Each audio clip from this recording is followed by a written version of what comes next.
లలిత exchange Utsav. పాత నగల అదే బరువుకి కొత్త నగలు తీసుకో. నగల ప్రైస్ లో 20% ఆదా చేసుకోవచ్చు. గర్ల్స్ బాయ్స్ అండ్ టీచర్స్ అలాగే తల్లిదండ్రులు కూడా ఇక్కడ చాలా మంది ఉన్నారు కాబట్టి నేను ఒక ప్రశ్న అడుగుదాం అనుకుంటాను. ఇప్పుడే సార్ అన్నారు, సో మండే టు సాటర్డే మీకు రోజు ఒక మెనూ ఉంటుందంట. సో కొంచెం ఆ మెనూ ఏంటో నాకు చెప్తారా? మాది Vijayawada Suryaraopet Karnataka Munro municipal high school sir. మా పాప 10th క్లాస్ చదువుతుంది, పేరు లాస్యశ్రీ. నేను అక్కడ మిడ్ డే మీల్స్లో వంట చేస్తాను. రోజు మెనూ అంటే మండే వచ్చేసి కోడిగుడ్డు టమాటా కర్రీ, వెజిటేబుల్ రైస్. మంగళవారం చింతపండు పులిహోర, దొండకాయ కానీ లేదా టమాటో చట్నీ. బుధవారం వచ్చేసి వెజిటేబుల్ రైస్, ఆలు బంగాళదుంప కుర్మ, ఆలు టమాటో కుర్మ.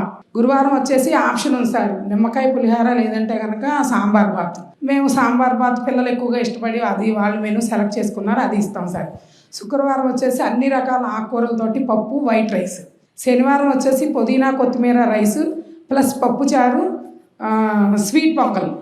అది ఒక మండే నుంచి ఫ్రైడే వరకు బాయిల్డ్ ఎగ్ ఉంటుంది సార్.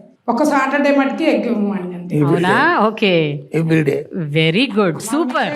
పిల్లలు కూడా చాలా ఈ మెనూ మారిన తర్వాత తినడానికి ఇష్టపడి బాగా పిల్లలు కూడా ఎక్కువగా తింటున్నారు ఇప్పుడు. అవునా? మరి మండే చిక్కీ ఉంటుంది, రాగి జావ మంగళవారం, బుధవారం చిక్కీ, మళ్ళీ గురువారం రాగి జావ, శుక్రవారం చిక్కీ, శనివారం మళ్ళీ రాగి జావ. అది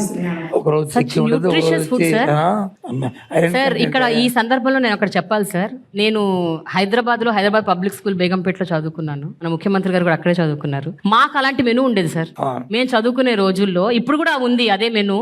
సో ఐఎమ్ సో హ్యాపీ, ఒక పబ్లిక్ స్కూల్, ఒక ప్రైవేట్ స్కూల్లో ఉన్న మెనూ ఒక గవర్నమెంట్ స్కూల్లో మీరు పెట్టారు.